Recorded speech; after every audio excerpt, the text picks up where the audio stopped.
Halo semuanya, Assalamualaikum warahmatullahi wabarakatuh. Perkenalkan, namaku Lintang Ayu dari PT Raja Sukses Propertindo. Di video kali ini aku pengen ngebahas mengenai gimana caranya kita dalam bereaksi terhadap hatred atau kebencian.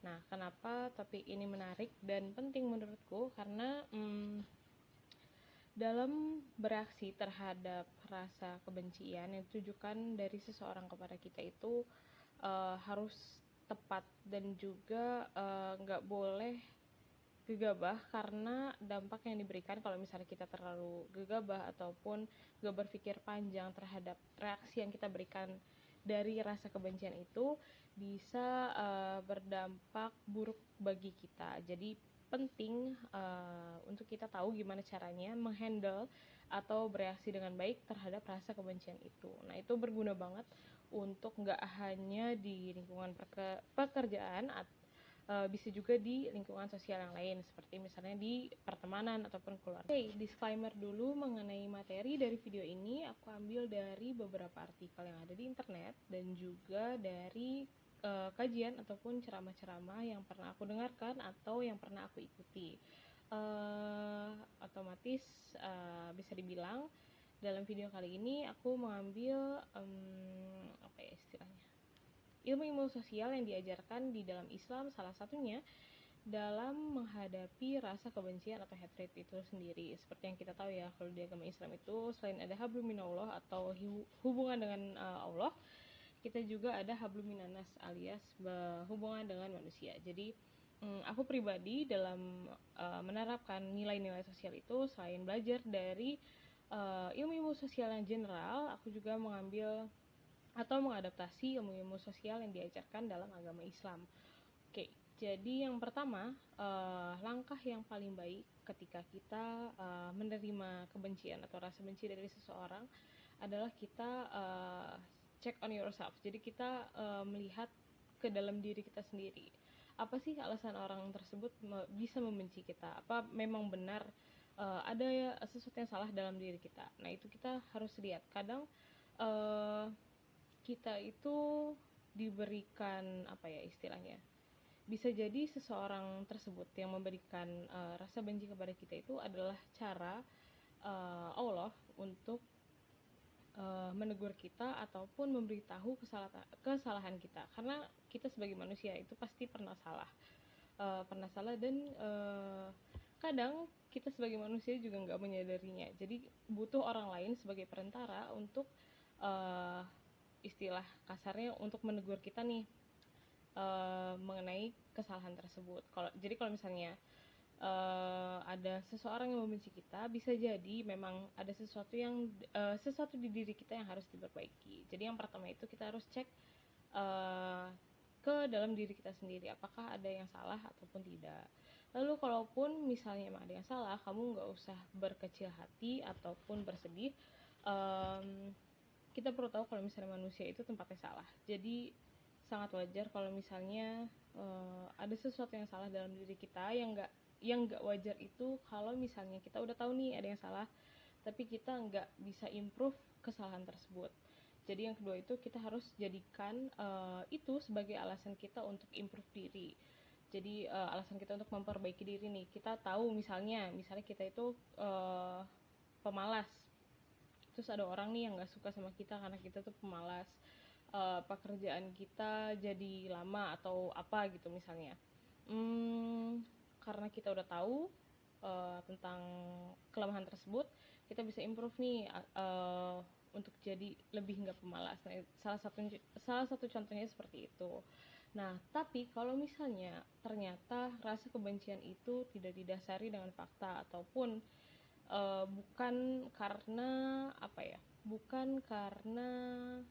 kesalahan yang ada di diri kita. Nah, kita itu harus bersyukur. Kenapa kita harus bersyukur? Karena bukan kita yang membenci, tapi orang lain yang membenci. Karena di dalam Islam, kalau misalnya ada orang yang membenci atau istilah kasarnya bersifat hasad lah ya, itu konsekuensinya ataupun dosanya itu sangat besar. Nah, bersyukurlah bukan kamu yang memiliki sifat benci tersebut. Jadi kalau misalnya pun ada orang yang membenci atau tidak suka sama kita dan itu bukan karena salah kita, bersyukur aja karena rasa benci tersebut bukan datang dari diri kamu. Lalu yang yang keempat itu kita harus bisa memaafkan dia. Nah, itu adalah part paling sulit sebenarnya kalau misalnya seperti yang kita tahu, mungkin teman-teman juga bakal sulit menghadapi stage ini, yaitu memaafkan orang yang membenci kita, yang tanpa reason membenci kita. Itu sebenarnya sulit, tapi itu sangat dianjurkan di agama Islam. Kenapa? Karena kalau misalnya kita tidak memaafkan dan kita juga menyimpan rasa benci tersebut kepada orang tersebut, jadi saling benci, itu bakal jadi pemberat di hati kita. Yang paling terakhir, yang lebih canggih lagi dibandingkan memaafkan, kita itu harus bisa mendoakan orang tersebut dengan doa-doa yang baik. Karena sejatinya kita yang punya kekuatan untuk mendoakan orang tersebut atau untuk mendorong orang tersebut menjadi lebih baik lagi dengan cara mendoakan mereka. Karena itu udah jadi kewajiban dari setiap muslim ya, kita harus bisa mendoakan saudara-saudara kita, termasuk orang yang membenci kita. Jadi itu sih menurutku cara-cara yang baik berdasarkan ilmu-ilmu Islam dalam menghadapi rasa kebencian yang ditujukan kepada kita.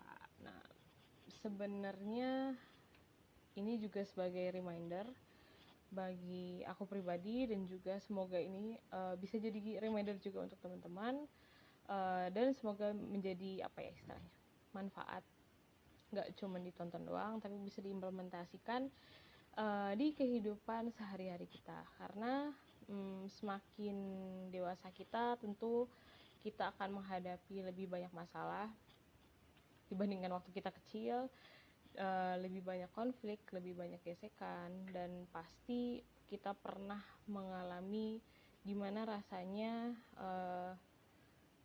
menerima rasa kebencian itu. Nah, jadi dengan adanya video ini, aku harap bisa menjadi way out ataupun bisa jadi yaitu reminder biar kita nggak gegabah dalam menghadapi rasa benci itu, dan nggak ngerasa